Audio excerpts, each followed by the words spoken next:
Okay, I've been putting this off for way too long. A buddy of mine and quite a few other people in recovery out there have been doing these videos, and these videos are to end the stigma of addiction. And maybe it's to get rid of the stigma. I don't know, but I know a while back my partner Tommy sent me a message and he challenged me to this, and it's really not a challenge, and he knows me and he knows what I stand for. So I didn't even know what the word stigma even meant. When I got this challenge, I'm like, stigma of addiction. Okay, dude, what's stigma? And I had no idea that the word stigma, meant, shame or disgrace or dishonor. I don't have any of that today. I've ended it with myself. Maybe we need to end it in this world. I can totally understand that. We as a country and we as a society, we seem to be embarrassed or ashamed because maybe we have a family member who struggles with active addiction. We don't want the Joneses to know what's happening in our own home. So we want to put on horse blinds and act like it's really not happening.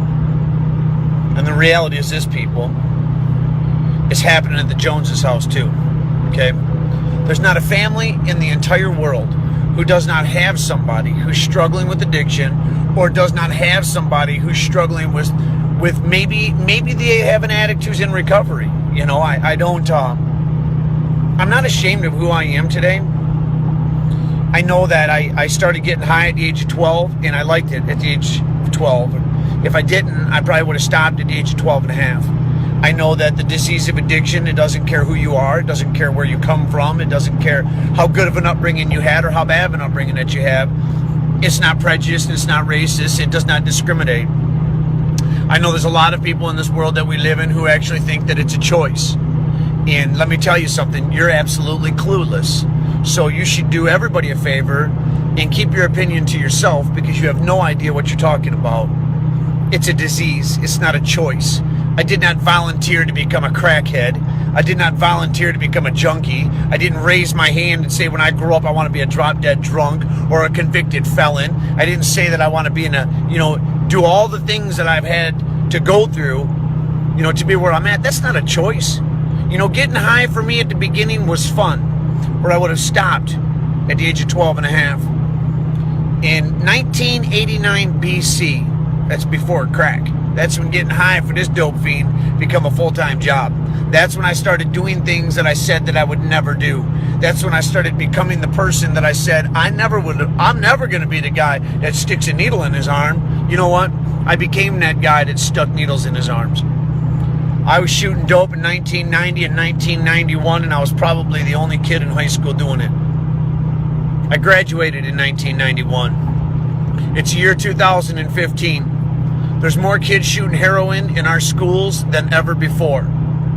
Maybe that's why we have more kids dropping dead of heroin today than we ever have before. The stigma, tells us that, we're embarrassed and we're ashamed, and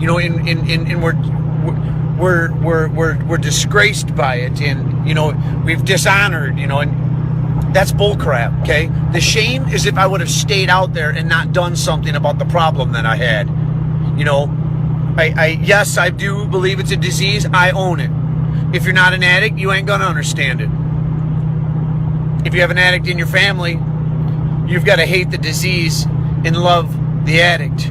You can hate the addiction and love the addict. And some of you people need to start learning how to love some of us from a distance, so that we can do what we need to do in order for us to get better. Do I believe that I'm going to be an addict for the rest of my life? Yes. That pot liquor that gets on TV talks about Malibu Passage or whatever, and he says, I should know I was an addict once, but now I'm not. I know this is, I'm cured, and this is not a 12-step. That guy I would like to punch square in the throat. Obviously, he has no idea about the disease of addiction, but he is suckering people into spending money and finding a cure for a disease where there is no cure. It's treatable. It was invented back in 1935 in Akron, Ohio by Dr. Bob and Bill W. It's known today as Alcoholics Anonymous. It's known as a 12-step program. I'm a proud member of a 12-step program. The shame is staying out there in the problem. There ain't no shame in becoming part of the solution, becoming a person that you were intended to be all along. If love could have cured me, I would have been cured a long time ago by my parents. If money could have cured me, I would have been cured a long time ago by my parents. I've been prayed on, I've had hands laid on me, I've had hands laid upside of me, and I still always went back to get more. My problem? I tried to fill a void in me. And I got high for 3 reasons. 1, I didn't like the way I felt. 2, I wanted to feel different. And 3, 9 out of 10 times for myself, I didn't want to feel anything at all the last 8 years out of the 20 years that I got high. Am I ashamed of the things that I've done? Not really. I once was. I'm not proud of the things that I have done, but I am proud of the person that I am. I'm not proud that I gave my mom and dad away. I'm not proud that I gave everything away to the disease of addiction. I'm not proud that I was living in a tent after 20 years. I found myself living in a tent in the alleys of Detroit off of Warren Avenue, eating out of dumpsters, panhandling at the corner, and doing everything that I said I would never do. I'm not proud of it, but I'm not ashamed of it. It took what it took for me to finally say, I've had enough. I'm going to surrender. I'm done. I went to one treatment facility. They introduced me to a 12-step program. At that point, I had become a very selfish, self-centered individual. I felt hopeless. My family felt hopeless. I felt like I was unlovable. My family had no idea what to do for me. I entered a 12-step program, November 11th, 2004, and I haven't used, by the grace of God, since that day in a 12-step program. Every morning I wake up, I thank the 12 steps for bringing me to God, and I thank God for bringing me to the 12 steps. I still go to meetings today because I'm not cured. Like I said, that pot licker gets on TV and talks about he was cured. I'd like to punch him square in the throat. All he's doing is taking $10,000 a month from people. And he's lying to people, and there's enough of that going on. Our government and our doctors, they all want to invent new pills and put them on this and put them on that and give them Suboxone for a year. Why would you quit sticking needles in your arms and quit doing dope and quit getting high to only be stuck on Suboxone, a legal form of heroin? And some doctors are okay with giving it to you for a year. That's bullcrap. That's bullcrap. I'm not okay with all that. I'm not okay with some of the shots that they got going around right now. 12 steps don't cost you nothing. Put $1 in the basket if you have it, and if you don't, keep coming back, because you're more important than your money is. Why would I want to help a doctor make a BMW payment when I can't even pay Consumers Energy? Doesn't make no sense.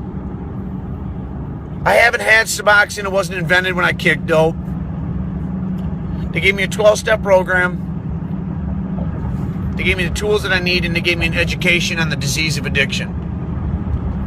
Since then, I'm just now leaving the place where I went almost 11 years ago on November 11th, 2004, and asked for help and surrendered. And they detoxed me, and they loved me, and they gave me everything that I needed for me to become the person that I was intended to be all along. Do I think it's important that the stigma is broken? Yeah. People, why are you ashamed of something that is affecting everybody? I'm not ashamed to tell you that I'm a recovering dope fiend. I've been called everything that there is. I've been called a crackhead. I've been called a junkie. I've been called a convict. I've been called a liar, a whore, a thief, a crook, a lowlife, a menace to society, or you ain't never going to amount to anything. And let me tell you something. I'm retired. Okay? I'm proud to be a retired carpet farmer. Only a crackhead's going to know what I'm talking about when I say that. I'm proud of the person that I am today. I'm the husband that my wife not only needs, but deserves. I'm the father that my kids need and wanted the entire time. I'm the son that my mom and dad thought that they would never have back in their lives. And I'm the friend to many. And I owe it all to admitting that there's a problem, to getting rid of all the false shame, and the guilt, and the embarrassment. and asking for help and doing what I was told to do. If this dope fiend can do it, one day at a time, anybody can do it.